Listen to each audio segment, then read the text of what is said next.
भी नहीं आएगा। शंकर सिंह रावत। अध्यक्ष महोदय, प्रश्न संख्या 22।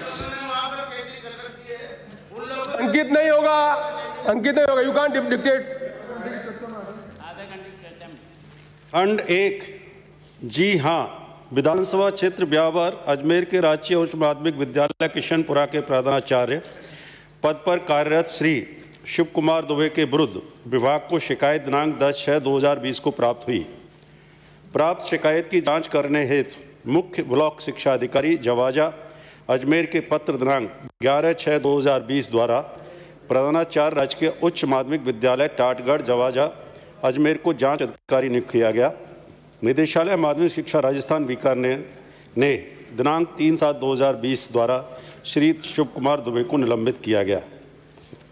निदेशालय माध्यमिक शिक्षा राजस्थान बीकानेर ने जांच प्रतिवेदन के आधार पर श्री शिव कुमार दुबे प्रधानाचार्य राजकीय उच्च माध्यमिक विद्यालय किशनपुरा के विरुद्ध राजस्थान सिविल सेवा वर्गीकरण नियंत्रण एवं अपील नियम 1958 के नियम 16 के अंतर्गत दिनांक 14/9/2020 को ज्ञापन, आरोप पत्र, आरोप विवरण पत्र जारी किया जाकर आदेश दिनांक 6/11/2020 द्वारा मुख्य जिला शिक्षा अधिकारी अजमेर को जांच अधिकारी एवं मुख्य ब्लॉक शिक्षा अधिकारी जवाजा अजमेर को विभागीय जांच में उपस्थापक अधिकारी नियुक्त किया जा चुका है।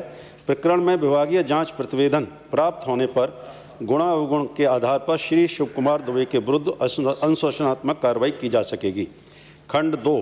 जी नहीं, श्री शिव कुमार दुबे प्रधानाचार्य राजकीय उच्च माध्यमिक विद्यालय किशनपुरा ब्यावर अजमेर को किसी प्रकार की पदोन्नति नहीं दी गई है। अपितु प्रकरण में जांच विचाराधीन रखते हुए निदेशालय माध्यमिक शिक्षा बीकानेर के आदेश दिनांक 12/11/2020 द्वारा निलंबन से बहाल किया गया है तथा आदेश दिनांक 12/11/2020 द्वारा श्री दुबे का पदस्थापन आदेशों की प्रतीक्षा से राजकीय उच्च माध्यमिक विद्यालय नीमगढ़ मसूदा अजमेर में प्रधानाचार्य के पद पर पदस्थापन किया गया है। खंड 3। जी नहीं, उक्त प्रधानाचार्य को जांच विचाराधीन रखते हुए बहाल किया गया है, अतः किसी कार्मिक के विरुद्ध कार्रवाई किए जाने का प्रकरण नहीं बनता है। अध्यक्ष महोदय, मैं माननीय मंत्री महोदय से ये निवेदन करना चाहूँगा कि ये जो उच्च माध्यमिक विद्यालय में प्रधानाचार्य रहते हैं उनके किसी प्रकार का ऑडिट नहीं होता है। अपनी मनमर्जी से बिलों का भुगतान और इंदराज किया जाता है। जिस प्रकार मैं ये उदाहरण बता रहा हूँ, ये 27/3/2019 को 4 बिल हैं, उसकी राशि है 4120 रुपये और उसी बिलों को वापस दोबारा 18/8/2019 को same 22 number 13, 24, 5, 18, 27, 22 number 21, 7, 18, 35, 22 number 5, 9, 18, 41, 22 number same वो का वो। अब प्रताप सिंह जी, आपकी आवाज, प्रताप सिंह जी सदस्य, आपकी आवाज बहुत ज्यादा आती है। यहाँ पर दुकानदारों से माइक को लेकर के इंदराज कर दिया जाता है। इसका किसी प्रकार का ऑडिट नहीं होता है। एक ही दिन में बिल उठा रहे हैं। एक बिल की तारीख है और बिल नंबर है 332 और 22/11/2019। दूसरा बिल है 810 नंबर का, मतलब 700 गिराक आगे, और वही 22 तारीख को ही है। और तीसरा बिल है 811 नंबर और वो 22 तारीख को ही है। प्रश्न इस प्रकार के जो घालमेल हो रहे हैं, क्या आप शिक्षा के मंदिर में सुधार करने के लिए क्या ऑडिट का प्रावधान रखने का ऐसा कोई विचार है? इनका कोई प्रकार का ऑडिट नहीं होता है।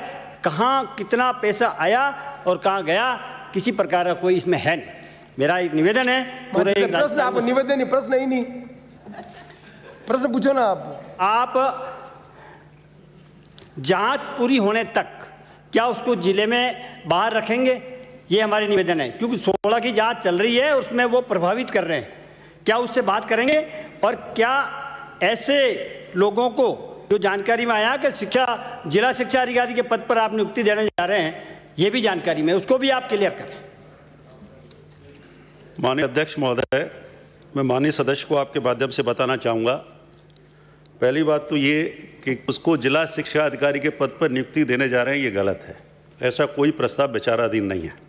दूसरा, आपने कहा कि इनको जांच प्रभावित ना हो इसलिए ज़िले से बाहर पोस्टिंग किया जाए। मैं आपको बताना चाहूँगा, पहले भी जो ये दूसरे ब्लॉक में थे, दूसरे विधानसभा क्षेत्र में थे, और ये सामान्य प्रक्रिया है। आप जानते हैं राजस्थान सर्विस सेवा नियम बने हुए हैं उसमें आदमी सस्पेंड भी होता है, बहाल भी होता है, प्रक्रिया अधीन जो जांच विचाराधीन, और इनके अधीन 16 सीसी के तहत इनको जांच चल रही है।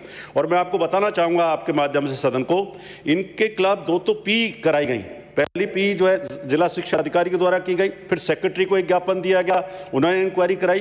कुछ उसमें आरोप जो काफ़ी आरोप थे, उसमें से कुछ सत्य भी हैं, 1-2 आरोप, कुछ गलत भी हैं। फिर जो है अब 16 सीसी के तहत उनको चार्जशीट दे दी गई है, और जो भी चार्जशीट की फाइंडिंग्स होगी उनके अनुकूल राजस्थान जो सर्विस सेवा रूल्स हैं उसके तहत कार्रवाई की जाएगी। और दूसरा आपने कहा कि जिले के बाहर, तो निश्चित रूप से आपकी भावनाओं को निश्चित रूप से ध्यान रखा जाएगा कि इनकी ये जांच प्रभावित